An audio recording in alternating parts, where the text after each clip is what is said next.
A number of residents have a standing Friday meeting with Reno Municipal Judge Jim Van Winkle in his special drug court. This is your second offense, but tell me what you're learning this time that you didn't learn last time that's going to help you not reoffend in the future.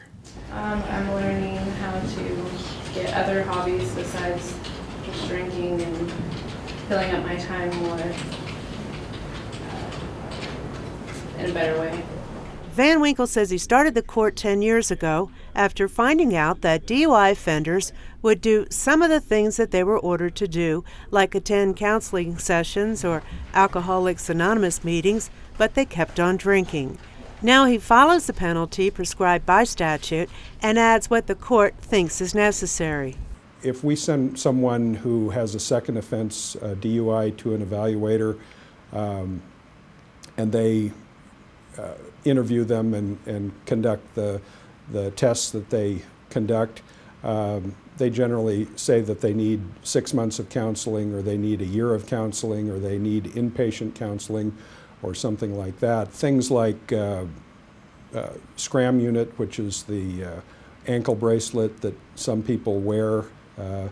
We pretty much uniformly impose that condition right away.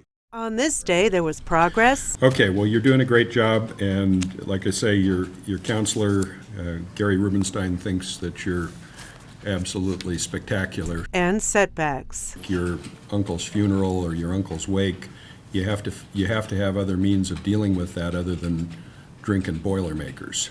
Yes. So you need to talk to your counselor at the VA about that, and get some ideas, get some strategies that you can use to prevent that in the future.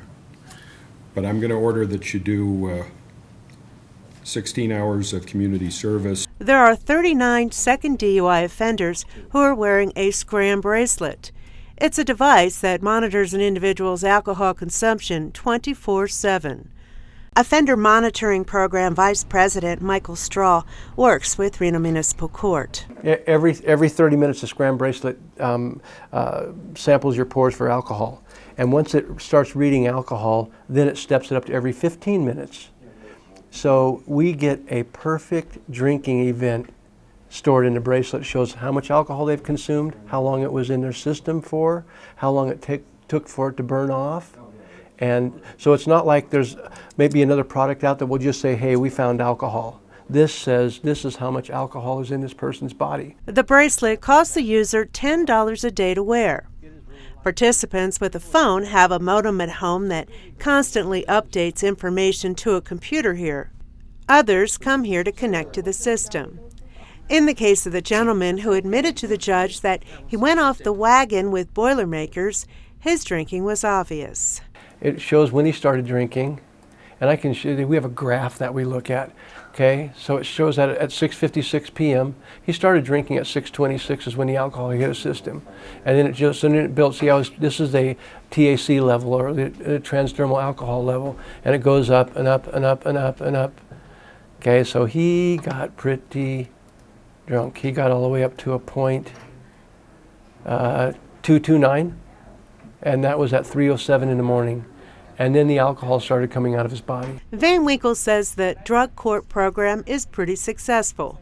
I think the ones that bother me the most are the people that you've seen who've had numerous DUIs over their lifetime, maybe going back 20, 30 years, or you see young kids who are in their 20s who have had, a DUI 6 months ago and then another DUI right now. And those things are very troublesome to me. And I try and put those people into my program because I don't want to see them reoffend again. And to me, it's obvious that people like that have a real problem, and they really need to get some help for it, and they need to absolutely stop drinking and never touch alcohol again. This participant in the drug program got a DUI about a year ago and is set to graduate after completing 52 counseling sessions, AA meetings, and breathalyzer tests. I absolutely, every day I think about it, I'm lucky. I'm real lucky, I could have easily killed somebody, I could have it could have been a lot worse off, you know. I mean, like I said in the beginning of this, it's probably the best thing that's ever happened to me was actually get pulled over and you know, got nailed for a DUI. So it's definitely changed my life quite a bit. As drinking and driving continue to be a pervasive crime in our society, the Reno Municipal Court is taking action to stop it.